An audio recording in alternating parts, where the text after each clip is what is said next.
আমি অনিমা সিদ্ধি লাভ করেছি, কিন্তু কংস কিছু অনর্থ করার আগেই আমায় খুব তাড়াতাড়ি ওকে আটকাতে হবে।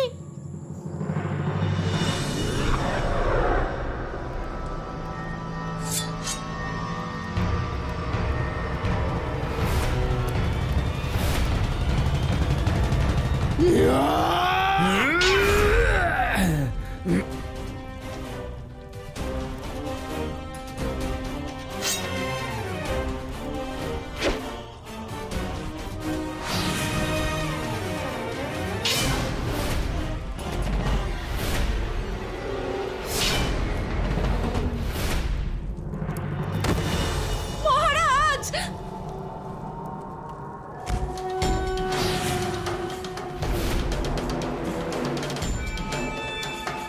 কি মহারাজ বসুদেব, নিজের স্ত্রীর দাদার সৈন্যদের এভাবে কেউ মারে নাকি বলুন তো? আরে জামাতা, কেন সময় নষ্ট করছো?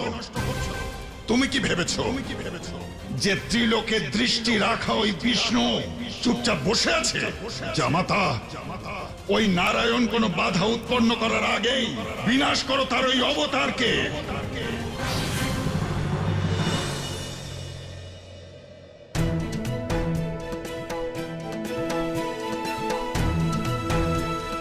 এবার জরাসন্ধের এই রক্ষা কবচ আমাকে এই গুহায় প্রবেশ করার থেকে আটকাতে পারবে না। তার জন্য শুধু আমাকে দেবী অনিমাকে স্মরণ করতে হবে। দেবী অনিমা, প্রকট হন দেবী অনিমা, আমি আপনাকে আহ্বান করছি।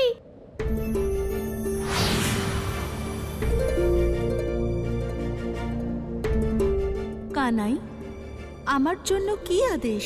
দেবী, আমাকে এই গুহার মধ্যে প্রবেশ করতে হবে। যদি আমি এই গুহায় প্রবেশ করতে না পারি তাহলে বড় অনর্থ ঘটে যাবে।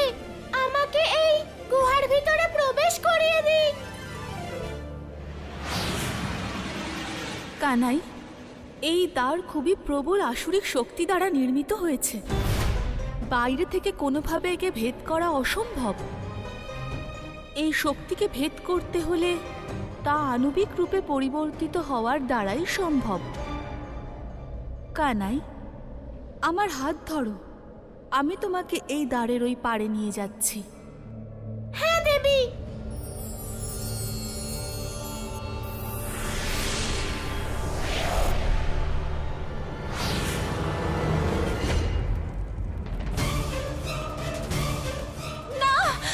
এত শক্তি!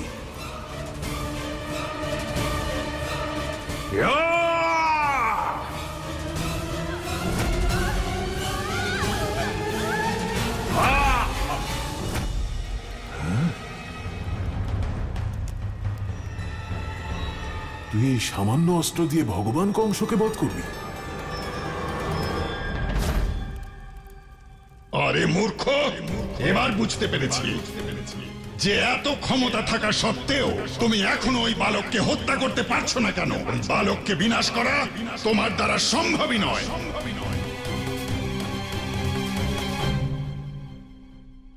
জামাতা, তোমার আজীবনের শত্রুকে বিনাশ করার জন্যে এবার আমাকেই তোমার অতীতে প্রবেশ করতে হবে। আমি আসছি জামাতা।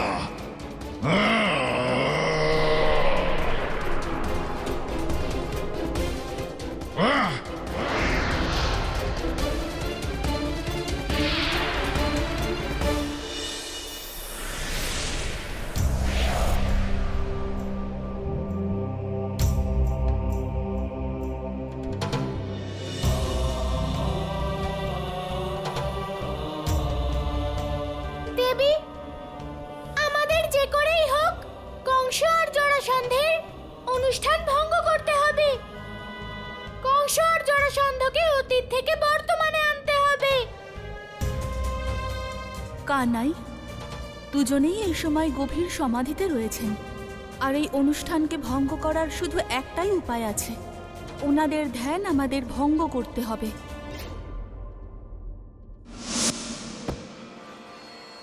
ঠিক আছে বোন, তুইও তোর ইচ্ছে পূর্ণ করলে। বিনাশ করে দে তোর অধার্মিক দাদাকে।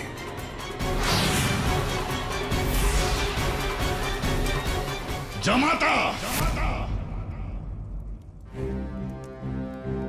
এ কি রকম মূর্খতা? তুমি এখানে ওই বালককে বধ করতে এসেছো নাকি নিজেকে? জামাতার শত্রু যতই ছোট হোক না কেন, তাকে হত্যা করতে বিলম্ব করতে নেই। হ্যাঁ?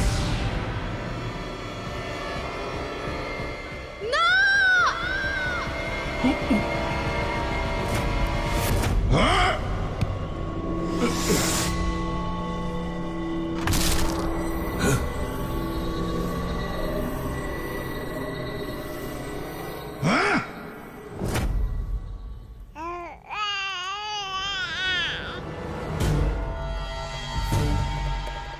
আমার পুত্র।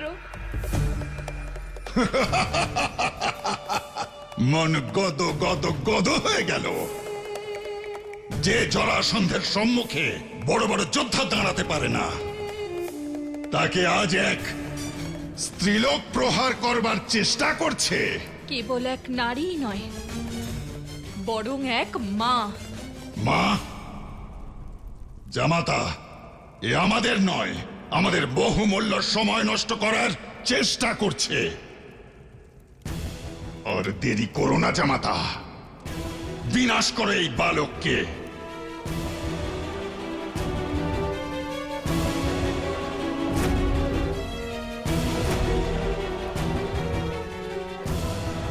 কংস মামা, তুমি তোমার ভাগ্নেকে চেনো না। তোমার এই ধ্যানকে আমি তুড়ি মেরে ভঙ্গ করে দেব।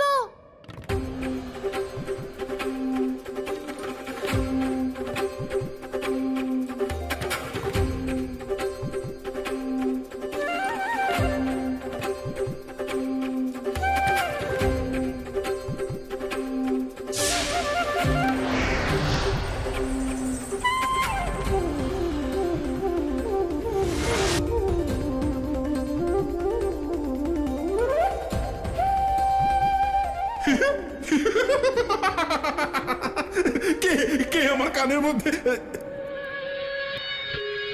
কে?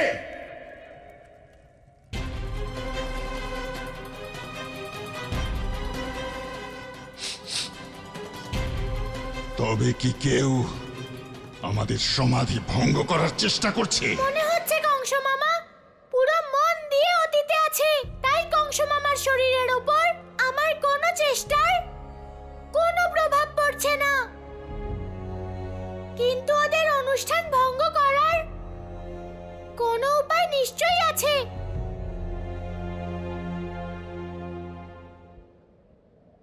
হ্যাঁ, মা বলে যে মানুষের জীবন তার শ্বাসের সাথে আবদ্ধ থাকে। শ্বাস রোধ হলে তার ধ্যান ভেঙে যায়।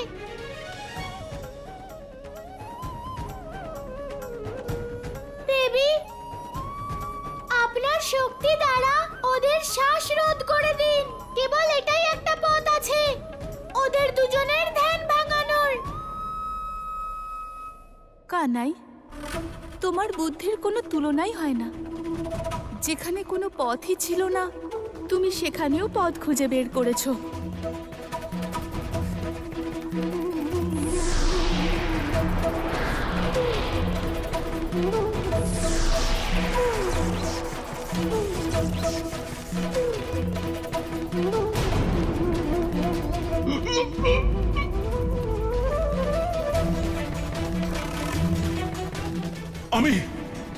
আমি শ্বাস নিতে পারছি না শ্বশুর মশাই। আমি বলেছিলাম না কংস, তাড়াতাড়ি করো।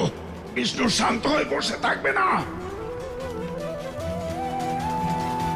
ওই ছলনাকারী এবার আর আমাকে আটকাতে পারবে না। না কংস, ছেড়ে দাও।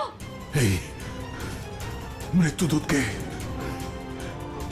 হত্যা আমি অবশ্যই করব। জামাতা, এই বালককে পরে হত্যা করবে, কিন্তু তার আগে আমরা মারা যাব। চলো এখান থেকে, তাড়াতাড়ি চলো।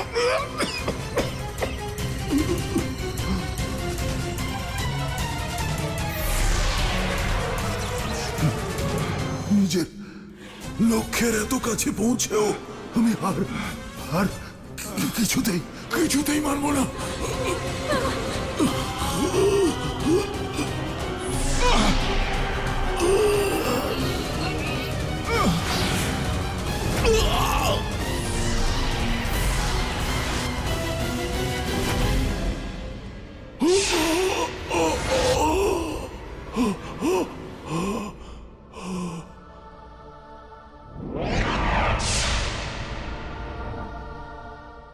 কে কে সে যে নিজের মৃত্যুকে আমন্ত্রণ করেছে?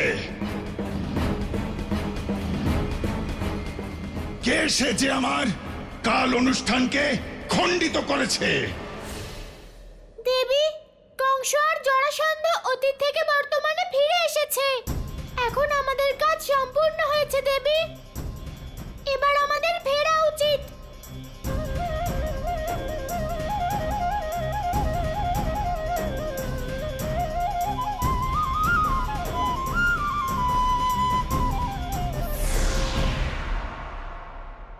সামনে এসো।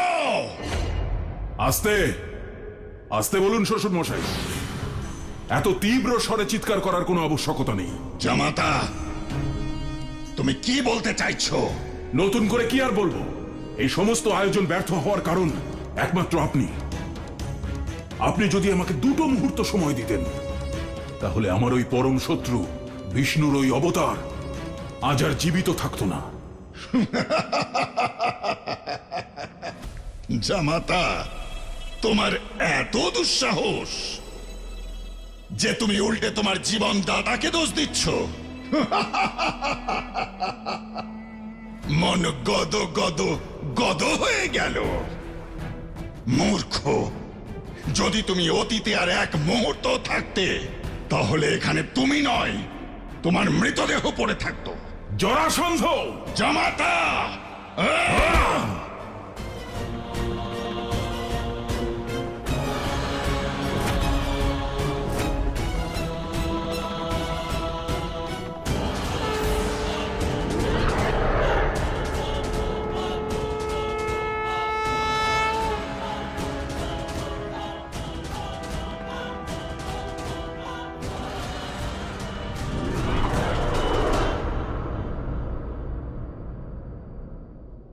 কানাই, তুমি তোমার যোগ শক্তি দ্বারা আমাকে লাভ করেছো, আর আমি সিদ্ধি সদা তোমার সাথে থাকব, আর আবশ্যকতা পড়লে সদা তোমাকে সাহায্য করব।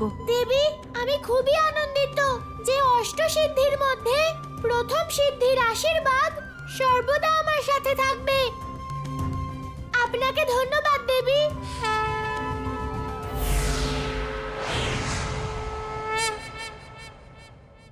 এখন তো আমি কংসকে আটকে দিলাম, কিন্তু পূর্ণরূপে কংসকে আটকাতে হলে আর পরের পরিকল্পনার জন্য আমাকে গুরুদেবের কাছে যেতে হবে, আর এই পুরো ঘটনার বিষয় ওনাকে বলতে হবে। জামাতা, মনে হচ্ছে সেই যে আমাদের সমাধি ভঙ্গ করেছে।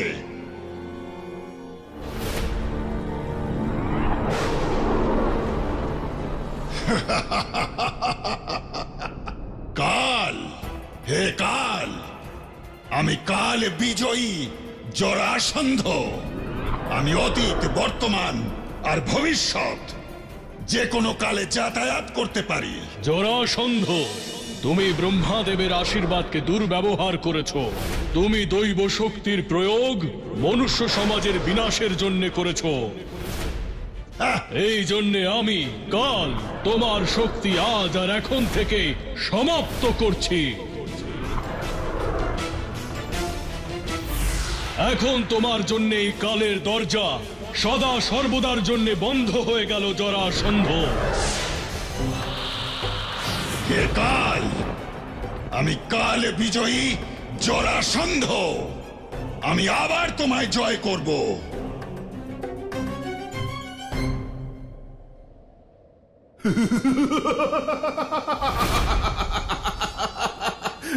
আবার তোমায় জয় করব।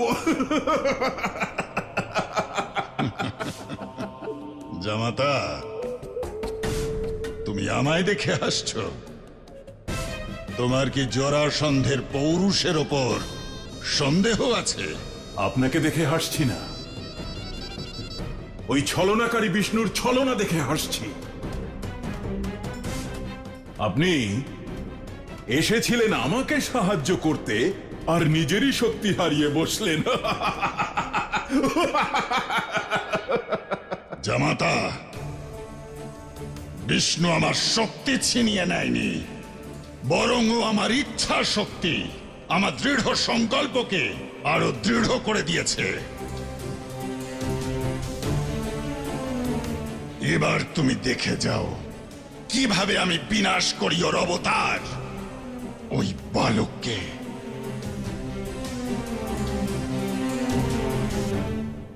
কাক চেষ্টা কাগ চেষ্টা বকোদ্যানম বকোদ্যানম শ্বান নিদ্রা স্বান নিদ্রা अल्पहारी अल्पहारी गृहत्यागी विद्यार्थी पंचलक्षणाम। विद्यार्थी पंचलक्षणम। শীঘ্র স্মরণ করো, আমি এখনই আসছি। काग चेष्टा वकोध्यानम अल्पहारी।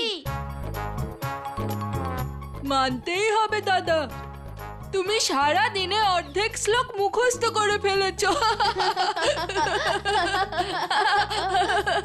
হাসো, যত বড় হাসো, কিন্তু যখন প্রথমবার মুগুর তুলতে হয় তখন সেটা ভারী লাগে। দেখে নিস তোরা, কিছুদিনের মধ্যেই শাস্ত্রী মশাইয়ের থেকে ভালো সংস্কৃত বলবো আমি। দাদা পঠন পাঠন তো ঠিক আছে, কিন্তু ভোজন কি হবে? সকাল থেকে আমিও তো একটাও লাড্ডু খাইনি। চল, আমরা বরং গিয়ে সবার আগে ভোজনের ব্যবস্থা সেরে ফেলি। চল চল, এক্ষুনি চল।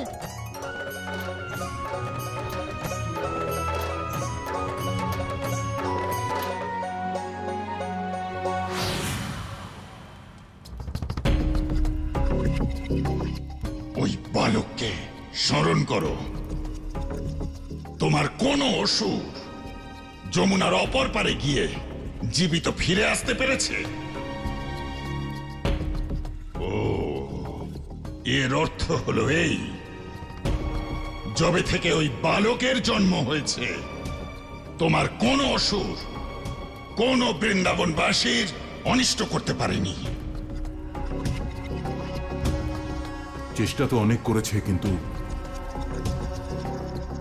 জামাতা, যখন তুমি বৃন্দাবনবাসীর কুলদেবী ওই যোগমায়ার ক্ষতি করতে চাইলে তখন ওই বিষ্ণু তোমায় মথুরার মধ্যেই সীমাবদ্ধ করে দিল।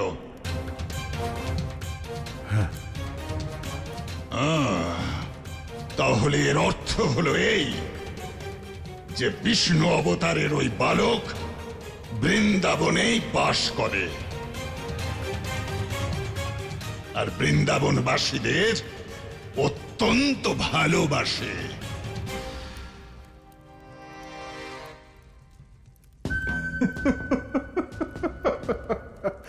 মন গদ গদ গদ হয়ে গেল।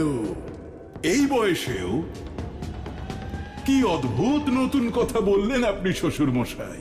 আরে জামাতা, এতে নতুনত্ব হলো এই যে এতদিন তুমি ওর কাছে গিয়েছিলে, কিন্তু এবার ওই বালক স্বয়ং তোমার কাছে আসবে।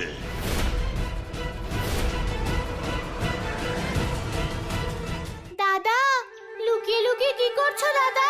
কানাই, তুই আর কথা বলিস না। শাস্ত্রের কাজ তোর আর অস্ত্রের কাজ আমার। কিন্তু তুই আমায় এখানে একা রেখে গেলি শাস্ত্রের জন্য, তাও আবার মুগুর ছাড়াই। কানাই, তুই কি জানিস যে আমার কি অবস্থা? মনে হচ্ছে খুব কঠিন সময় কাটিয়েছো দাদা। কানাই, গুরুদেব বলছিলেন যে ছাত্রদের স্বল্পাহার করতে হয়। আমি পড়াশোনার জন্য সবকিছু ছাড়তে পারি কানাই, কিন্তু নিজের ভোজন ছাড়তে পারবো না। আমরা বনে যাচ্ছি ভোজনের জন্য। আমি বলছি শোন, তুইও আমাদের সঙ্গে চল। না দাদা, তোমরা যাও, ততক্ষণ আমি গুরুদেবের সঙ্গে দেখা করে নি। ঠিক আছে, তোর যেমন ইচ্ছে। পরে যেন আবার বলিস না যে আমি তোকে ভোজনের কথা বলিনি। আরে চল চল, তাড়াতাড়ি চল।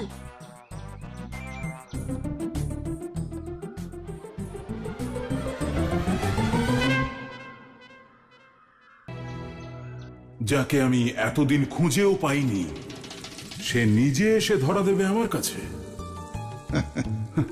এরকমটা আমিও ভেবেছিলাম, কিন্তু সেটা হবে কিভাবে? জরা,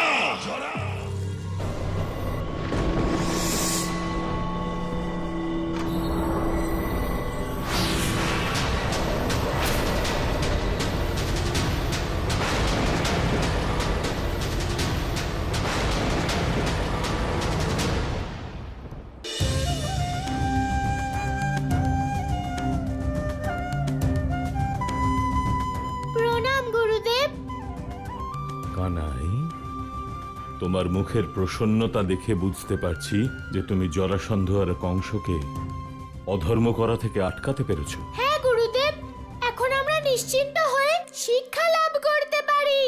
না কানাই, যতক্ষণ কংস আর তার অধর্ম থাকবে ততক্ষণ নিশ্চিন্ত হতে পারবো না।